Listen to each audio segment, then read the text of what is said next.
Dami nating patola mga kabukals, oh. Na-harvest ko to kahapon. Nilagay ko muna sa ref para ano, lutuin ko mamaya ito.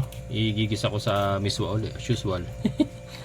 Ayan, ang dami nating itlog mga kabukals. Ano to, nabawasan namin to, ang dami na namin nakain. Ayan, ang dami na namin nakain dito mga kabukals. So, punta tayo sa manukan.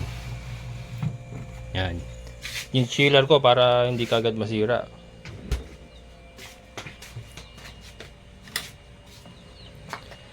Ayan mga kabukals. So natira natin pakwan, no? Yung poso natin okay sa alright mga kabukals. Lalo siya lumakas actually. 5 minutes na lang meron na kagad. Dati kailangan natin maghintay ng 20 to 30 minutes. Ngayon 5 minutes meron na kagad siya mga kabukals. Eh ang lakas na ng tulo niya. Mas malakas na ang tulo. Naglalagay tayo dito sa pampalinis ng ating mga baboy, oh. Pero nauubusan pa rin. Nauubusan pa rin siya. Yan, oh. Oh, lakas na ng tulo niya.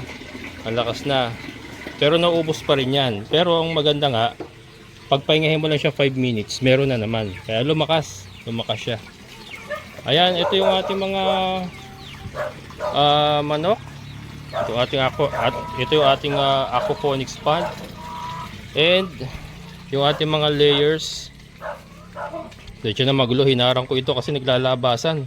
Butas na yun dito kaya yan naglalabasan. Yan yung ating mga layers na decal brown. Ito may mga itlog na naman dito. Ayan. Yan, meron tayong itlog dalawa.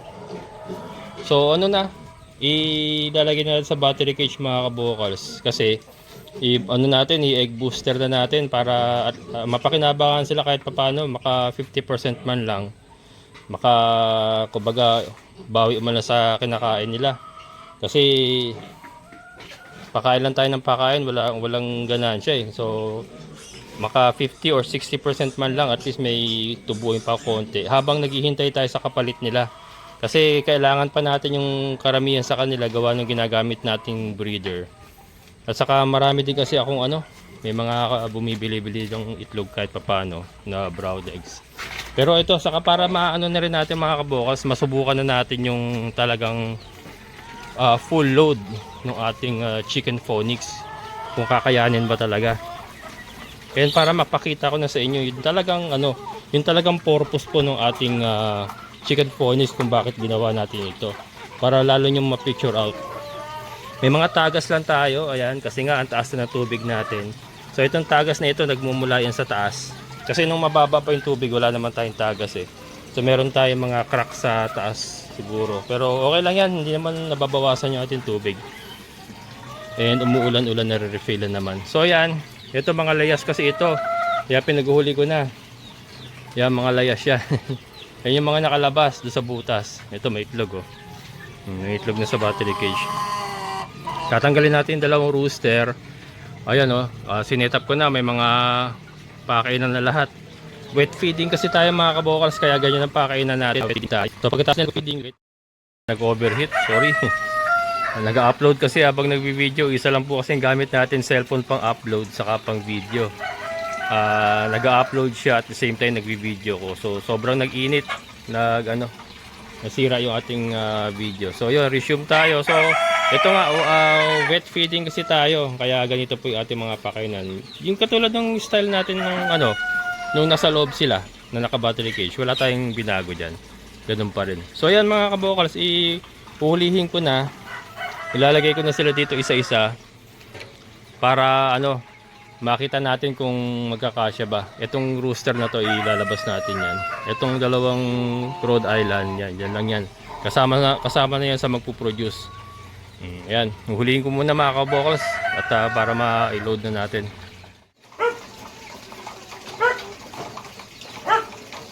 Ayan mga kabukals.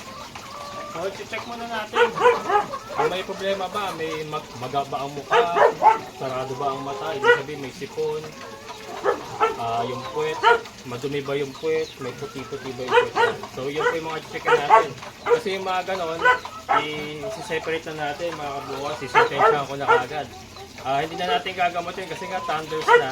So pagka may mga ganun po tayo, ikakaling na natin automatic para hindi na natin gastusan sa gamot.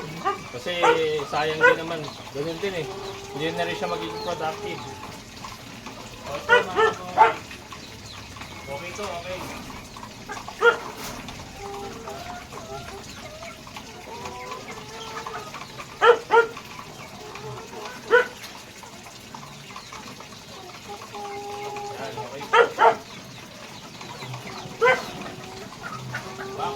Guys, vacation is over. Tapos na ang bakasyon. Bigyan niyo naman ako ng kita.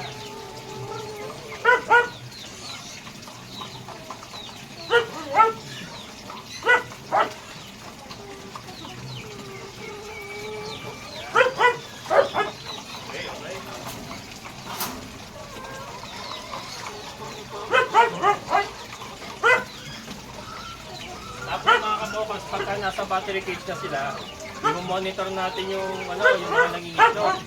I-consolidate natin yung mga nangingitlog. From them, pipili tayo ng mga gagawin natin breeders dun sa mga nangingitlog. Kaya kasi hindi na lahat ito nangingitlog eh. Yun nga, di ba, 12 kapag piraso lang nakukuha natin sa free range. So ibig sabihin, hindi na talaga sila lahat nangingitlog. So yun, maganda rin ang battery cage para makikita natin kung sino ba yung nangiitlog sa yung sino ba yung nasila. Eh yung mga hindi na talaga umiitlog, yun na yun, ikakaling na talaga natin yun.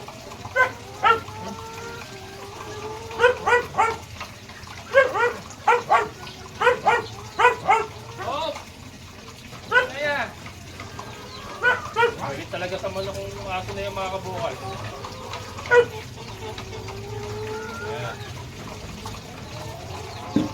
Hindi ko pa nagawa itong tutungan, kaya kukuhan lang muna ang ating tutungan dito.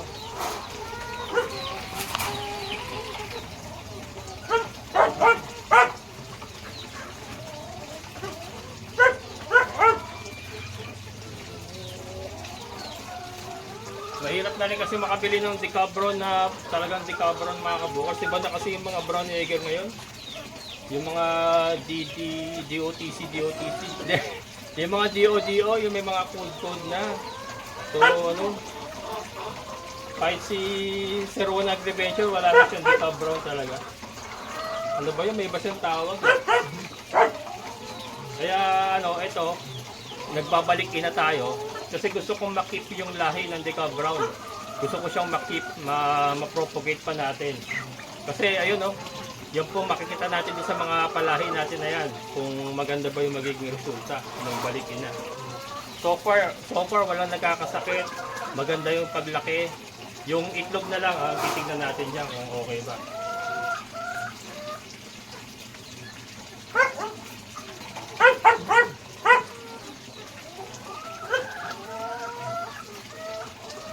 Are you clear? Yan, baka makakuha tayong zombie. parang apocalypse. Baka may maipasok tayong zombie.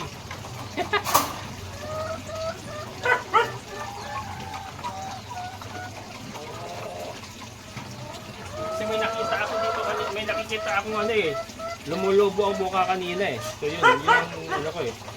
Yun ang haharangin ko eh. Hindi na kailangan maisama dito yun.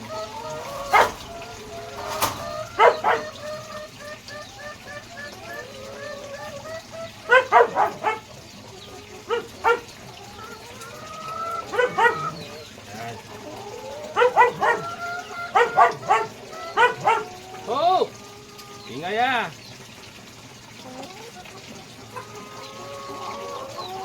Galit na galit sa manok. Ano bang ginawa sa'yo ng manok? Galit na galit sa manok na aso na yun.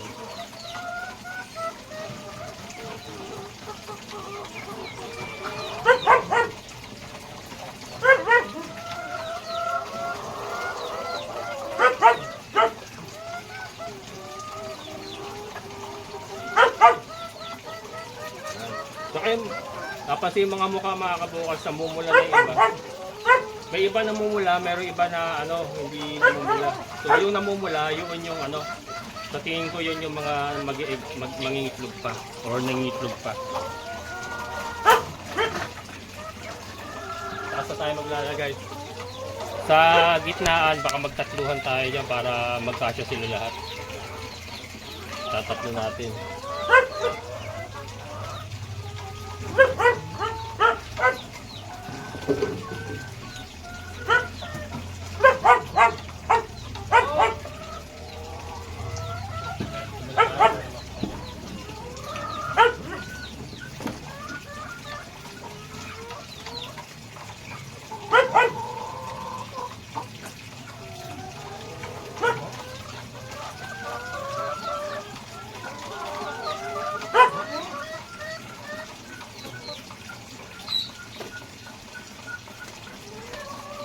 Yan. Yan.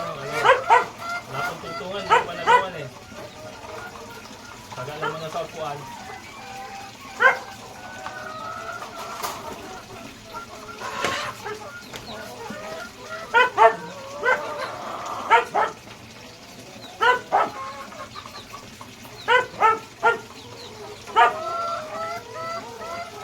Ito yung ano mga kabokals oh. Yung mga palahi na natin ito. Ang tatay nito, Rhode Island. Ang nanay, yung Decal Brown. Ito na yung mga palahi natin. Maganda rin umitlog, brown din. Kaya lang hindi siya kasing brown ng mga talagang pure Decal Brown. Pero masipag din mga itlog.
Yung mga pupo mga kabokals, huwag kayo mag-alala.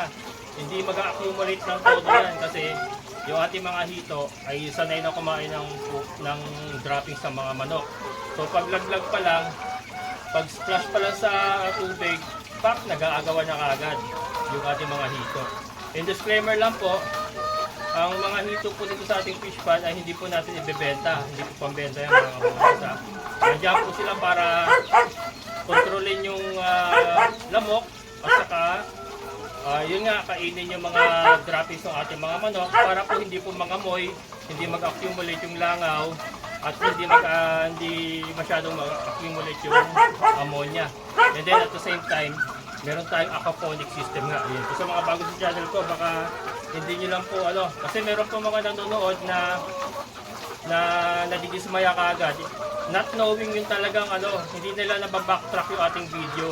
Hindi nila alam kung ano pa talaga itong ginagawa natin. So ang una lang nakikita nila, may hito na kumakain ng tayo ng manok. So doon pa lang umuhusga na sila kasi hindi nila naintindihan kung ano yung history ba, kung ano ba talaga yung gusto natin gawin dito. So ito po ay chicken phonics. Yan chicken phonics na kung saan ginawa po natin ito para po makontrol natin ang amoy ng tayo ng manok, makontrol natin ang langaw na nagagaling sa tayo ng manok para po hindi tayo makapirwisyo ng ating mga kalapit bahay. Yun po ang purpose kaya po ginawa natin ito. Chicken phonics mga kabokals. So, isang sistema po na nagtutulungan. Kaya may hito po tayo. Kasama po sila sa sistema. Pero hindi po sila talaga pang negosyo. Ang talagang business natin dito ay ito ang mga paitlogin natin. Mga chicken layers. Yan.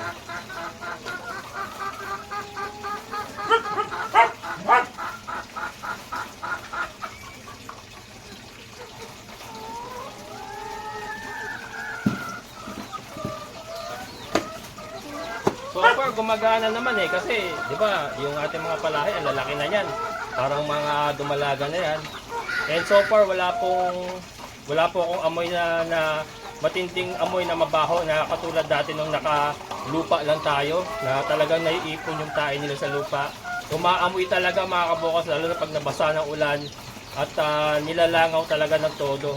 Kasi yan ang gusto ng langaw, yung ipot na manok na basa ay talaga rin naman favorite nila yan mga kabukals. Pero pagka nasa tubig na yan, siyempre hindi na nila masusundan yan pagka nasa tubig na. Ayan. Isa rin po maganda sa battery cage mga kabukals, may isa-isa natin eh. Mati-check natin, ito namamagamo ka. Kasi pag nagpapakain tayo, di ba? Makikita natin, ito namamagamo ka. So, pull out ka. Unlike sa free range, yung katulad nga yung sabog-sabog ang mukha kanina, hanggang ngayon hinahanap ko pa. Hanggang ngayon hinahanap ko pa siya, pero nakita ko siya kanina eh. Pero yun, matagal na talaga yun kasi sarado na yung mata eh. Makikita rin natin yung mga kabukals. Yan ito, hindi katulad sa free range kasi madaling kumalat ang sakit. Katulad nun, meron ng ganun sa free range. Tapos nagsasalo-salo sila sa pagkain. Mas madaling kumalat ang sakit. Unlike dito, kahit may sakit yung isang box ng battery cage, hindi sila kaagad maghahawaan kasi may kanya-kanya silang pakainan. Hindi sila yung isang mahaba lang eh. Ayan, oh. Kaya individual. Isa rin po yan sa dahilan kung bakit individual po ang ating pakainan. Para pagka merong may sakit, hindi po kagad kakalat. Kasi yung laway nila, 'di ba, pagka nagkasalo-salo sila, doon magdadaan po yung infection, kaya kakalat kagad. So 'yun. Mas madali pong kontrolin ba ang sakit pagka nakaganitong battery cage.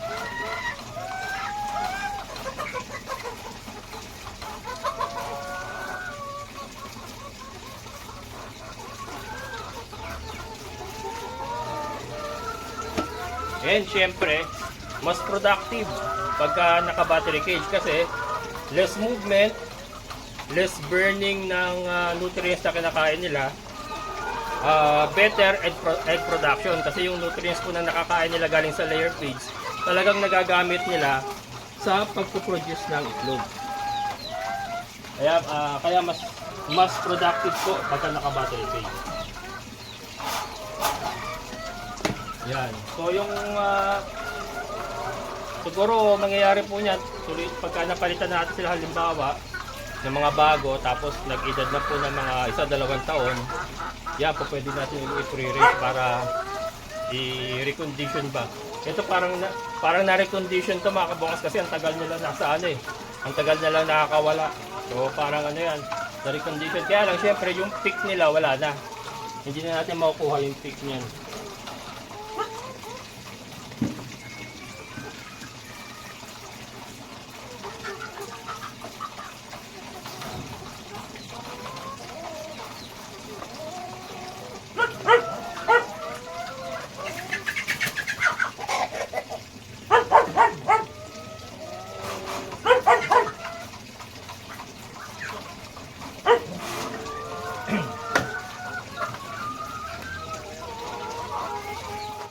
Ayan mga kabukas, ginabi na tayo. Pinakain ko muna kasi inuna ko muna yung pagpakain, pero nailagay na natin sila lahat dyan. Ayan na, hanggang sa taas po. Bukas na natin bilangin kung ilan ba sila. Pero ayan na sila lahat mga kabukals. Ayusin ko pa yan kasi ito kulang pa itong pakain. Yung mga tatluhan kasi dapat yan, dalawa yung pakain na nila. Kinapos na ako, ibibili pa ako ng mga ganito. Ayan. Hindi na kasi makakita. Hindi ko pa kasi naayos yung ilaw. May ilaw yan, dapat dalawa dito. Yung ganun, yung solar. Meron kasi para sa sisiw yun, yung mga nandoon eh, para sa sisiw yun eh. Yung dito, meron din sila dapat dito. Solar din na ilalagay natin. Yan, meron dyan dalawa. Ikakabit ko dito, yan. So, bukas ko na gagawin. Ito mga kabukals, yung sinasabi ko. Ayan o. Ano ba? Ayan, ito, ayan o. Nakaumbok yung pisngi, tapos nagluluha. Ayan, so, hindi na natin sinama. And then, ito, madumi yung puwet. Yan, basta madumi yung puwet yan, hindi ko maipakita. Pero yan, titignan ko muna, gugupitan ko yung puwet niya. Kasi nakita ko parang may puti-puti rin lumalabas. Gugupitan ko tapos titignan ko kung anong nagiging diferensya. Pero malakas naman siya. Malakas naman. Ito malakas din. So tignan natin kung paano gagawin natin. Pero yan, hindi ko na muna isinama. Iniwalay ko na muna. And then yung rooster natin dalawa. Dalawa na nga lang ito kasi yung dalawa namatay. Yung isa nagkasakit. Yung isa parang na-stroke. So ayan, nilagay ko muna sila dyan. Sila na muna ang pumalit dyan. Silang dalawa na lang ang nandyan. Kasi pipili pa nga tayo ng ano. Pipilian pa natin ito ng mga, yung nangingitlog nga, pipilian pa natin siguro ng mga 12 piraso. So mababawasan pa yan, kaya yan, makita nyo medyo congested sila kasi gusto ko sana originally dalawa lang na manok sa isang haw lang ganyan. Kaya lang niload ko nga lahat para makita natin kung sino yung nangingitlog saka yung sino yung hindi na nangingitlog. So mababawasan pa yan mga kabukas kasi magkakaling pa tayo dyan ng mga hindi na nangingitlog. So giginhawa pa yan sila. So bukas tutuloy ko mga kabukas kasi madilim na, hindi na rin maganda. Bukas mga kabukas itutuloy natin.